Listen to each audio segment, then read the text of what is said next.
November 1944. A briefing room deep inside the Wolfschanze, Hitler's Eastern Command bunker, buried beneath concrete and paranoia in the forests of East Prussia. The war was collapsing on every front. Soviet armies were grinding toward Warsaw. American forces were bleeding through the Hurtgen forest. V-2 rockets were falling on London, but London wasn't surrendering. And yet, on this particular morning, Hitler interrupted a strategic planning session about armored reserves to demand answers about a single American soldier. Not a general, not a division commander, not even an officer. A sniper.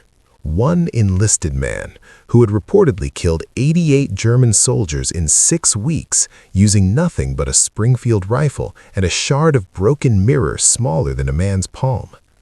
The intelligence report had reached Hitler's desk through Wehrmacht channels, flagged as a tactical anomaly requiring immediate command attention. 88 confirmed kills, no casualties, never wounded, never detected, operating in an active combat zone where German snipers, men trained at dedicated schools in Bavaria, equipped with Zeiss optics that were the finest in the world, taught by instructors who'd survived the Eastern Front, were being systematically hunted down and eliminated by American counter-sniper teams. And this one American was doing it with a trick so simple, so insultingly low-tech, so completely outside German tactical doctrine that Wehrmacht officers couldn't explain how it kept working. They couldn't explain why their own snipers, men with 200 kills or more, couldn't locate him. Couldn't explain why entire companies were refusing to patrol certain sectors because soldiers believed they were being hunted by something that didn't follow the rules. Hitler's response wasn't what you'd expect, not the explosive rage he'd shown at Stalingrad, not the dismissive contempt he'd displayed when told about Allied bombing accuracy. Something else entirely, something colder. Something that revealed how deeply the German high command had begun to doubt their own tactical superiority, their own training, their own ability to adapt to an enemy that refused to fight the way wars were supposed to be fought. Because this wasn't just about casualties. 88 dead soldiers, while individually tragic, were statistically invisible in a war consuming 5,000 German lives every single day. This was about perception, about mythology, about the psychological weight of being outsmarted by an enemy you'd spent 5 years being taught to consider racially inferior, tactically unsophisticated, and reliant on industrial production rather than military skill. So what was the mirror trick? How did one American sniper, if he even existed, kill 88 men without ever exposing himself to return fire? Why did this particular technique, so simple a child could replicate it, become the subject of a Wehrmacht tactical directive issued to every single unit on the Western Front? And why did German intelligence devote resources to hunting one man when entire armies were collapsing? But here's the question no one in that briefing room asked. Was the sniper even real? Because German counter-sniper teams never captured him, never identified him, never found his body after the war ended, never located the mirror everyone kept reporting. The only evidence he existed at all were the bodies he left behind. 88 corpses, each with a single head wound, each killed from an angle that shouldn't have been possible, and the reports filed by terrified German soldiers who swore they were being hunted by something that could see without being seen. What if the most effective sniper of World War II never existed? What if the Americans had stumbled onto something more powerful than bullets? A ghost story so effective it paralyzed an entire sector? What if Hitler's response wasn't about hunting one man, but about confronting the possibility that his army was losing to an enemy that understood warfare had changed, that industrial-age tactics meant nothing against psychological warfare refined to a scalpel's edge? And what if the mirror trick was never about the killing at all, but about what happened inside the minds of the men who survived? The first report reached German tactical intelligence on October 27, 1944. A single-shot casualty in the Hurtgen forest, a sprawling 60-square-mile nightmare of dense timber and narrow fire lanes where American and German forces had been locked in grinding, murderous stalemate since mid-September. Snipers were common, expected, part of the tactical landscape. But this kill was unusual enough that the company commander filed a specific notation. Victim had been facing northeast, scanning a suspected American position, when he was struck from the southwest, behind and to the left, from a direction the squad had already cleared 30 minutes earlier. By itself, meaningless. Fog of war, confusion. Maybe the squad had missed something during their sweep. But then, it happened again. November 2nd, different location, same sector. German machine gun team setting up a position. Spotter scanning forward with binoculars. Single shot, head wound, killed instantly. The team sergeant reported the victim had been looking directly at a glint in the trees, assumed to be scope reflection, when fire came from 70 degrees off that axis. Then again, November 5th, November 8th, November 11th. Always the same pattern. Victim facing one direction, fatal shot from another. And always, in the immediate aftermath, German soldiers reported seeing optical reflections, glints of light suggesting glass or metal, in positions that turned out to be empty when they were finally assaulted. By mid-November, Wehrmacht intelligence had compiled reports of 23 such casualties, all in the same general sector, all single-shot kills, all involving the same geometric impossibility, victims killed while looking at decoys. The analysts reached a conclusion that made its way up the chain of command. This wasn't random. This was a technique, a repeatable, teachable method that someone, presumably American, though no captured soldiers admitted knowledge of it, had refined to a science. The mirror trick, as German soldiers began calling it, exploited a fundamental vulnerability in sniper doctrine. German counter-sniper training emphasized optical detection. Look for scope plint, for lens reflections, for any signature that revealed a concealed position. When you found it, you either engaged with precision fire or called in artillery. It was methodical, effective, built on the assumption that snipers, no matter how skilled, eventually gave themselves away through their optics. But what if the glint wasn't the sniper? What if it was bait? The technique was devastatingly elegant. The American would establish a primary firing position with excellent concealment and clear sight lines to German-held areas. Then, 15 to 30 yards away, far enough to be distinct, close enough to draw attention, he'd place a small mirror, a shading mirror, a piece of broken glass, anything reflective angled to catch sunlight or ambient light, positioned where German scouts would see it when scanning the tree line. German soldiers, trained to identify optical signatures, would spot the glint immediately. They'd assume it marked the sniper's position. They'd alert their squad, set up counter-fire positions, focus their attention on that single point, waiting for movement, for confirmation, for the moment to take their shot. And while every German eye was locked on the mirror, the sniper would kill them from the actual position, which they'd stopped watching the moment they saw the decoy. It worked because it inverted their training, turned expertise into liability. The better trained the German soldier, the more likely he was to fixate on the optical signature, because that's what years of experience had taught him to do. Novices might miss it. Veterans never did, which meant veterans died first. But the truly brilliant aspect, the detail that made this more than just a clever trick, was that the sniper never moved after firing. German doctrine assumed that snipers relocated immediately after taking a shot to avoid counter-battery fire. This one didn't. He'd kill from the same position multiple times in a single day because German soldiers kept investigating the mirror instead of backtracking the actual shot geometry. They'd assault the decoy position, find it empty, and assume the sniper had fled. Meanwhile, he was still there, watching them, waiting for the next target to fixate on the glint that had killed the last man. By late November, the kill count had reached 88 confirmed casualties. That's more than 2 per day, sustained over 6 weeks, in an environment where most snipers considered 1 kill per week exceptional. German after-action reports describe entire squads refusing to patrol certain fire lanes. Officers requesting transfers out of the sector, morale collapsing not from artillery bombardment or tank assaults, but from one invisible enemy they couldn't find, couldn't predict, and couldn't stop. Wehrmacht intelligence became obsessed. They mapped every kill location, interviewed survivors, analyzed angles of fire, and they reached a conclusion that terrified them more than the casualties. Whoever this was, he wasn't just skilled. He was operating with intelligence support. He seemed to know where German units would be before they arrived, which meant either American reconnaissance was far better than expected, or there were collaborators in the German ranks feeding information forward. Neither explanation was comforting.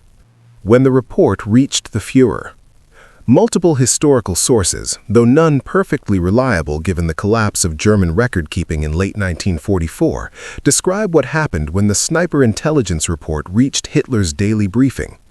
Albert Speer's memoirs mention Hitler becoming fixated on reports of enemy tactical innovations that embarrassed our own specialists. Heinz Guderian's papers reference a meeting where Hitler demanded explanations for why German soldiers were being murdered by circus tricks. But the most detailed account comes from stenographer notes, declassified in the 1980s, from a Wehrmacht planning conference on November 8, 1944. Hitler was midway through a discussion about relocating armored reserves from the Eastern Front for the planned Ardennes offensive when an intelligence officer, name redacted in the declassified documents, presented the sniper report as part of a broader briefing on Western Front morale issues. The report included kill statistics, tactical analysis, and survivor testimonies describing the mirror technique. According to the stenographic record, Hitler interrupted after approximately 2 minutes. His exact words were, "Stop. Explain to me how 88 German soldiers, trained by the finest military in Europe, equipped with superior optics, supported by combined arms, have been killed by one American with a child's toy."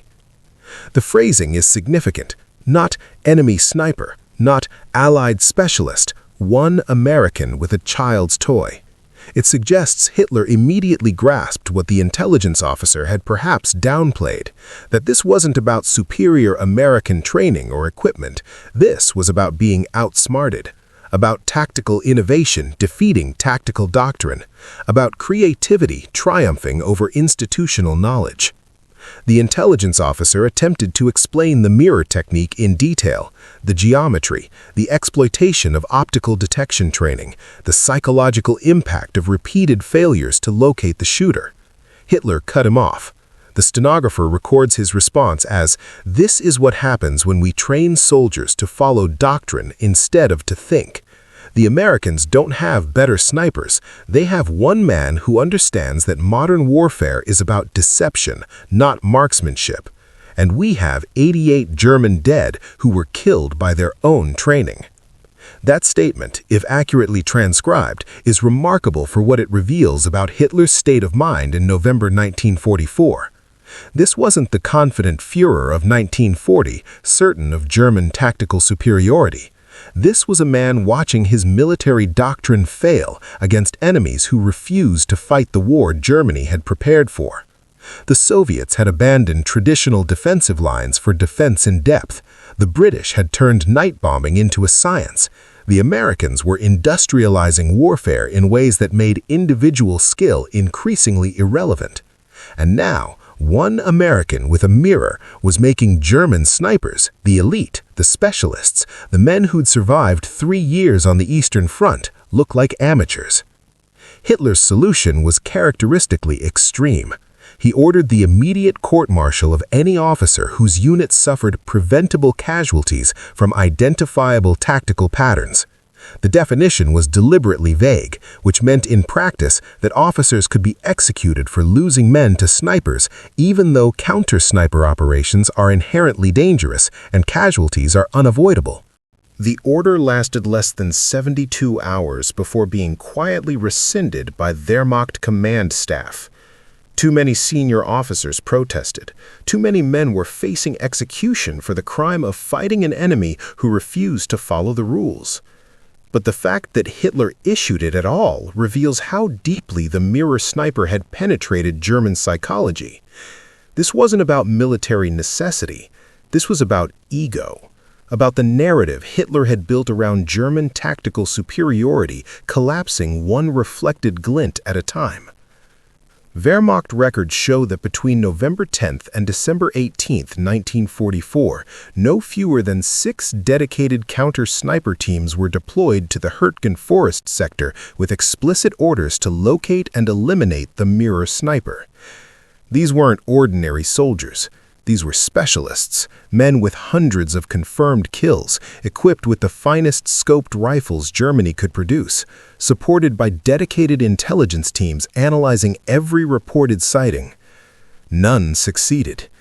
2 teams took casualties. One reported finding what they believed was the primary firing position. Excellent concealment, clear lanes of fire, disturbed earth suggesting prolonged occupation, but no evidence of when it had been used or by whom. No spent cartridges, no cigarette butts, no discarded ration tins. Nothing that would confirm the position had ever been occupied at all. German snipers began employing counter-tactics. They'd set up their own mirrors as bait, hoping to draw the American into revealing himself. They'd establish overlapping fields of observation, ensuring that no single position could remain undetected if it fired. They'd call in artillery on any location that matched the tactical profile. Nothing worked. Either the American recognized the traps or he'd moved to a different sector entirely. Or, and this is the possibility that German intelligence reluctantly began considering in late November, he wasn't operating alone. What if the mirror sniper wasn't one man, but a technique being taught to multiple American snipers? What if the entire phenomenon was a coordinated psychological operation designed to make German forces paranoid, hesitant, and afraid to patrol aggressively? The evidence supported this theory. 88 casualties spread across multiple subsectors over 6 weeks, sometimes occurring in locations too distant for one man to reach in the time available between kills. But American records complicate this theory. No U.S. Army sniper operating in the Hürtgen Forest claimed 88 kills during this period. No after-action reports describe mirror tactics being employed. No training documents reference the technique. The only evidence the mirror sniper existed at all comes from German sources, from the men who were hunted by him, who filed reports about him, who died because of him. Which means we're examining the war through the perpetrator's eyes, seeing what the Germans believed was happening, which may be completely divorced from what actually happened. Here's what we know with certainty. German sniper casualties in the Hürtgen Forest increased by approximately 40% between October and December 1944. Overall German casualties during the same period exceeded 24,000. Sniper kills represented less than half of 1%, statistically irrelevant. But the psychological impact was disproportionate. Soldiers stopped trusting their training, officers stopped trusting their intelligence, everyone started seeing mirrors where none existed, reflections from puddles, from broken windows, from discarded equipment. Entire squads would freeze when they saw a glint, unwilling to move, unwilling to investigate, certain that approaching it meant death. The Americans didn't need to kill 88 men. They needed the Germans to believe someone had. And whether through deliberate psychological warfare or through accidental mythology, that's exactly what happened. The mirror sniper disappeared in mid-December 1944 when American forces conducted a tactical withdrawal from the Hürtgen Forest after suffering over 33,000 casualties in 3 months of fighting. The Germans retook the blood-soaked sectors. They searched methodically for evidence, sniper hides, discarded mirrors, spent ammunition, anything that would prove the legend had been real. They found nothing conclusive. A few reflective fragments that might have been mirrors or might have been shrapnel. A few positions that might have been sniper hides or might have been ordinary foxholes. Hitler never mentioned the mirror sniper again in recorded conversations. By late December, he had existential concerns. The Ardennes offensive was underway, the Eastern Front was collapsing, Soviet forces were approaching the Reich's borders, and the entire war was entering its final chaotic phase. One American sniper, real or imagined, ceased to matter against that backdrop. But the tactical directive remained in Wehrmacht training documents through the war's end. Optical reflections in forward combat areas should be treated as potential decoys.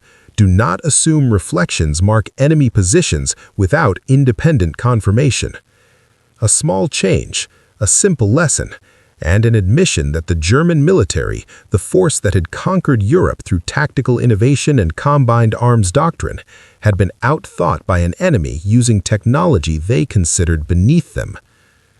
The question of whether the mirror sniper actually existed is, in the final analysis, almost irrelevant. What matters is that German soldiers believed he existed with absolute certainty, that Hitler demanded explanations and ordered executions, that Wehrmacht intelligence devoted scarce resources to a hunting ghost while entire fronts collapsed. Because in warfare, perception shapes reality. An enemy you cannot see, cannot catch, cannot understand using the tools your training gave you, that enemy lives inside your head, colonizes your decision-making, makes you hesitant when you should be aggressive. And that's where battles are truly lost. Maybe there was a sniper. Maybe there were several, each employing the same technique independently. Maybe the entire phenomenon was American psychological operation designed to plant a few carefully crafted stories, exploit German respect for precision and documentation, and let paranoia metastasize through their command structure until the myth becomes more effective than reality ever could be. We will probably never know with certainty. The Hurtgen Forest records are fragmentary, witnesses are long dead, and the Americans never officially acknowledged the technique or the man. But somewhere in those dark, blood-soaked woods, 88 Germans died. Single shots, head wounds, killed while staring at reflections that meant nothing. And the most powerful man in Europe interrupted a strategic planning session to demand answers about why his army couldn't stop one man with a piece of broken glass.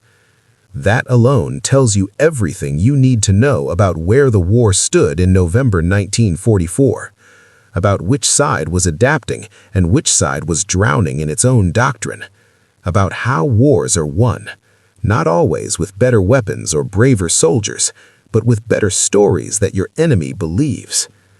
Here at Undiscovered WW2, we examine the operations that expose how wars are really fought, through fear and deception, through the gap between what happened and what people believed happened. Subscribe to explore the hidden stories still buried in the archives.